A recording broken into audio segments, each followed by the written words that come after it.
કચ્છ અને ગુજરાતની રસપ્રદ ઘટનાઓને સમાચાર જાણવા અમારી ચેનલને લાઇક, શેર અને સબસ્ક્રાઇબ કરો. મારું નામ નિકુંજ હરિપ્રસાદ ધોળકિયા કુંજ. આજે ભુજના પડદાપીઠ હનુમાનજી મંદિર રોડ ઉપર એસટી વર્કશોપ ભવનની બહાર આવેલા સંત શિરોમણી પૂજ્ય ભજનદાસ બાપાની મજૂરીનો 18મો પાટોત્સવ ખૂબ જ ધામધૂમથી ભક્તિભાવપૂર્વક ઉજવાઈ રહ્યો છે. ત્યારે કમલ મહારાજના કંઠે સાંજે મહાઆરતી અને ત્યારબાદ અત્યારે મહાપ્રસાદનું આયોજન થવા જઈ રહ્યું છે, જેમાં ભુજના સામાજિક, રાજકીય અગ્રણીઓ અને ભક્તજનો બહોળી સંખ્યામાં ભાગ લઈ રહ્યા છે. ત્યારે ઉલ્લેખનીય છે કે 2001ના ભૂકંપ વખતે બગદાણાના પૂજ્ય ભજનદાસ બાપાના ગુરુઆશ્રમથી સંતો અને સ્વયંસેવકો ભુજ પધારેલા અને ભુજના પડદાપીઠ હનુમાનજી મંદિર રોડ ઉપર મંદિર પરિસરમાં નિરંતર 3 મહિના સુધી ભૂકંપ પીડિતોની અન્ય ક્ષેત્ર અને વિવિધ ક્ષેત્રે સેવાઓ કરી. એમાંથી પ્રેરણા લઈને અમારા અહીં સ્વયંસેવક ભાઈઓએ બાપા સીતારામ સેવા સમિતિની રચના કરી અને ત્યારબાદ 2008ના 16મી ફેબ્રુઆરી એટલે કે આજના દિવસે ભુજના ગૌરવ પથ ઉપર આવેલા શ્રી બિહારીલાલ દુધેશ્વર મહાદેવ મંદિરના બ્રહ્મલીન મહંત પૂજ્ય રામદાસજી મહારાજ મૌની બાપુના પરમ પાવન સાનિધ્યમાં ત્યાં જે છબી પ્રતિષ્ઠા કરવામાં આવી હતી તેની વાતે ગાતે બિહારીલાલ મંદિરમાંથી શોભાયાત્રા કાઢવામાં આવી અને સંતો મહાત્માઓની ઉપસ્થિતિમાં 16મી ફેબ્રુઆરીના એટલે કે આજના દિવસે અહીં મઢુલી પરિસરમાં પૂજ્ય મૌની બાપુ અને બગદાણાથી પધારેલા સંતોની ઉપસ્થિતિમાં એમના કરકમલો દ્વારા મૂર્તિ છબી પ્રતિષ્ઠા મહોત્સવ કરવામાં આવ્યો.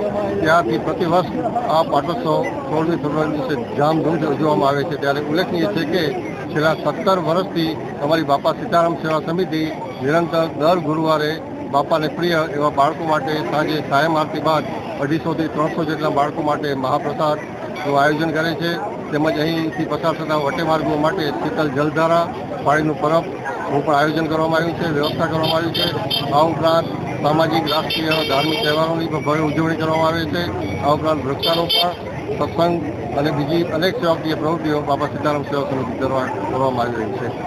બાપા સીતારામ, જય શ્રી રામ. જય શ્રી રામ. આજથી 18 વર્ષ પહેલા પૂજ્ય અમારા વડીલ મોરારદાનજી પાયક એમણે નાનપણથી અમને હનુમાન ચાલીસાના સંસ્કારો આપ્યા અને સદગુરુ બાપા સીતારામના વિચારોથી પ્રેરિત થઈ અને અહીં આપ જોઈ રહ્યા છો એ મઢુલીની સ્થાપના 16 ફેબ્રુઆરીના દિવસે થઈ. એ દિવસથી માંડી અને આજ દિન સુધી અમારા બધા જ આપણે બધા આપ નિહાળી રહ્યા છો બાપા સીતારામ સેવા સમિતિ જે છેલ્લા 18 વર્ષથી બાપા સીતારામની આ મઢુલીનો પાટોત્સવ અમે ઉજવીએ છીએ. વાત કરું આપને તો અમારી એક વિશેષતા એ છે કે અમારા સંગઠનમાં બધા જ હોદ્દેદાર છે અને બધા જ કાર્યકર છે. કોઈને હોદ્દો નથી, બધા જ અહીંયા સેવક છે અને સમાજ સેવાની આદર્શને ધ્યાનમાં રાખીને અમે કાર્ય કરીએ છીએ.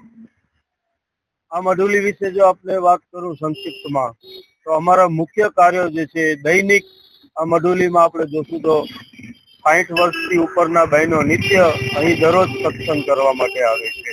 લગભગ રોજ 1.5 થી 2 કલાક સત્સંગ ચાલે છે.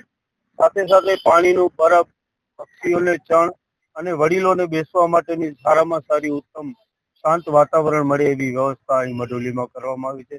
તદુપરાંત અંતિમ સમયે જ્યારે કોઈના પણ ઘરમાં દુઃખદ ઘટના ઘટતી હોય છે ત્યારે અંતિમ ક્રિયાનો બધી જ સામગ્રી લોકોને એક જ જગ્યાએથી મળી રહે એવી વ્યવસ્થા નિઃશુલ્ક રીતે અમારા સેવા સમિતિના બધા જ કાર્યકરો તરફથી અહીં કરવામાં આવી છે. કોઈ પણ જ્ઞાતિ હોય, કોઈ પણ ધર્મના હોય, અંતિમ ક્રિયાનો બધો જ સામાન એમને અહીંથી મળી રહે છે. તદુપરાંત જો વાત કરીએ તો આપણા હિન્દુ સનાતન ધર્મના જેટલા જ તહેવારો આવે છે બધા જ તહેવારોની રંગે ચંગે આ બાપા સીતારામ સેવા સમિતિ તરફથી ઉજવણી કરવામાં આવે છે અને આપણા રાષ્ટ્રના જેટલા પણ રાષ્ટ્રીય પર્વો આવે છે એ રાષ્ટ્રીય પર્વની પણ અમે બધાએ આવી જ રીતે સાથે મળી અને એની ઉજવણી ભાવપૂર્વક કરતા હોઈએ છીએ. આજે 18મો પાટોત્સવ બાપાનો આપણે જયારે ઉજવી રહ્યા છીએ ત્યારે ખૂબ હર્ષની લાગણી અનુભવીએ છીએ. થોડા જ સમયમાં મહાઆરતી શરૂ થશે અને ત્યારબાદ નવનાથ 18 વર્ણ માટે બાપાનો પ્રસાદ એટલે કે મહાપ્રસાદ અત્રેથી દર વર્ષની જેમ આ વર્ષે આયોજન કરવામાં આવ્યું છે, જેમાં આપ બધા જ સાદર આમંત્રિત છો. સૌને બાપા સીતારામ, બાપા સીતારામ.